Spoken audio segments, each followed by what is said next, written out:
Kamarul Zaman juga dari pasukan Harian Metro Y-Tech SK Honda Racing. Okay, so soalan pertama untuk Fendi. Tangan belum pulih sepenuhnya tetapi boleh juara di sini di Kuala Terengganu. So so apa komen Fendi?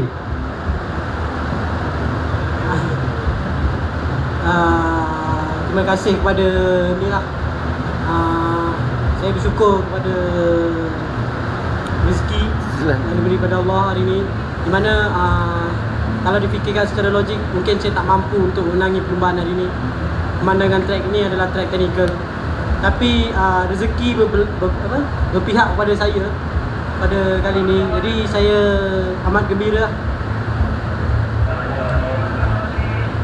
Tangan saya belum 100% pulih, tapi saya cuba untuk tidak manjakan dia dan lupakan sikit waktu sakit ni.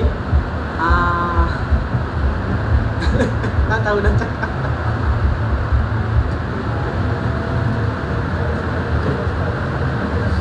Terima kasih Fendi.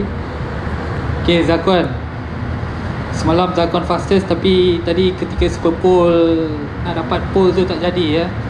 So, tapi race masih berjaya dah menaiki podium. So, apa komen Zakwan? Komen Zakwan, first sekali Zakwan ingin berterima kasih kepada tim dan sponsor-sponsor saya seperti Dennis, Baci Uzi, GB Honda Racing. So pada super pole tadi saya cuba untuk pecahkan rekod saya di semalam. So mungkin di super pole tadi saya ada 2-3 corner mistake. So tu dah bagi saya sangat-sangat rugi. Tapi saya cuba cover balik di final untuk berada di podium.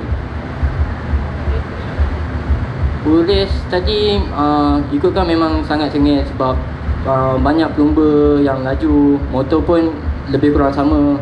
So dekat situ nak potong pun memang sangat, jalan tu sangat terhad.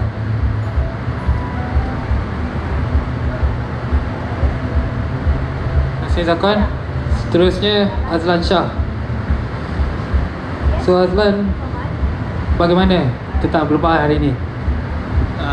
Perlombaan yang agak sukar bagi saya sebab saya mempunyai jentera yang kurang sikit daripada jentera yang 3 di hadapan saya. Walau macam mana pun saya cuba sedaya upaya untuk mengikut kelompok dan saya berjaya di last lap di second last turn memotong Fitri yang membuka ruang. So saya mendapatkan tempat ketiga dan ini adalah poin yang amat bahagia bagi saya.